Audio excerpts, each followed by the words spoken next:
इन्नमल मोमिनून इख्वा। कुरान पाक का ये हुक्म है, ईमान वाले सारे आपस में भाई भाई हैं, और एक भाई के साथ मोहब्बत कैसी होती है, कैसी तड़प होती है, एक दूसरे की लगन होती है, चाहत होती है, मोहब्बतें होती हैं। तो एक मुसलमान इसी तरह है जिस तरह दो सगे भाई होते हैं। तो एक कलमा पढ़ने वाला दूसरे मुसलमान का भाई है। ये एक मोहब्बत का रिश्ता है, और ये रिश्ता होना चाहिए मोहब्बतों वाला, ईमान वाला, इस्लाम वाला, कलमे की बुनियाद पे। तो जिस तरह अपने सगे भाई को तकलीफ नहीं पहुंचाते या उसको तकलीफ पहुंचे तो दुख होता है, तो इसी तरह एक मुसलमान दूसरे मुसलमान को तकलीफ नहीं पहुंचाता, बल्कि एक मुसलमान को तकलीफ हो तो दूसरा मुसलमान उसके दुख दर्द को महसूस करता है। शायर कहता है, चुभे कांटा जो काबुल में तो हिंदुस्तान का हर पीरो जवां बेताब हो जाए। शायद जब पाकिस्तान अभी नहीं बने था कि काबुल में अगर कांटा चुभता है तो हिंदुस्तान का हर मुसलमान बेताब हो जाता है।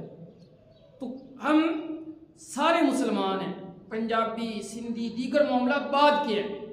ये एक पहचान है हमारी बाएतबार इलाके की, असल पहचान हमारी है, हम मुसलमान हैं, ला इलाहा इल्लल्लाह मुहम्मदुर रसूलुल्लाह। तो किसी को तकलीफ ना देना। आका करीम अलैहिस्सलाम फरमाते हैं, अल मुस्लिमु मन सलिम अल मुस्लिमूना मिन लिसानिही व यदी। कामिल मुसलमान तो वो है जिसकी जुबान और हाथ से दूसरा मुसलमान महफूज रहते हैं।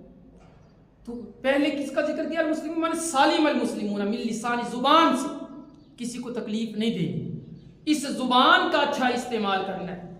मनफी रुझान पैदा ना हो, मस्बत रुझान हो, मोहब्बतें हो। ये ना हो कि जुबान से लफ्ज बोले वो तीर की तरह लगे, या इस जुबान से ऐसा इंतशार फैलाया जाए, इस जुबान के जरिए ऐसा प्रोपेगेंडा किया जाए कि जिसकी वजह से बदअमनियां पैदा हो जाए। तो ये जुबान दूर बैठे भी तकलीफ पहुंचा सकती है। इसलिए अल्लाह के नबी ने पहले जुबान का जिक्र किया। हजरत अली करमल्लाहु वजहुल करीम का एक मकूला, जराहतुस सिनान लहतियाम वला यल्ताम मा जरहल लिसान, कि नेज़े के तलवार के लगे हुए जख्म भर जाते हैं लेकिन जुबान का लगा हुआ जख्म नहीं बनता। इस जुबान को कंट्रोल करना है। मन समाता नजा, हमारे नबी ने फरमाया, जिसने खामोशी को इख्तियार कर लिया वो निजात पा गया। आका करीम अलैहिस्सलाम शफीउल मुज़निबीन ताजदार मदीना इमामुल अंबिया सल्लल्लाहु अलैहि वसल्लम का फरमान है। तो इस जुबान का, और दूसरा हाथ, जुबान और हाथ से दूसरे मुसलमान को तकलीफ ना दे किसी भी एतबार से। तो लिहाजा एक तो खुद तकलीफ नहीं देनी, दूसरे तकलीफ देने वाले अनासर को कंट्रोल करना है। और वो अनासर कौन से हैं?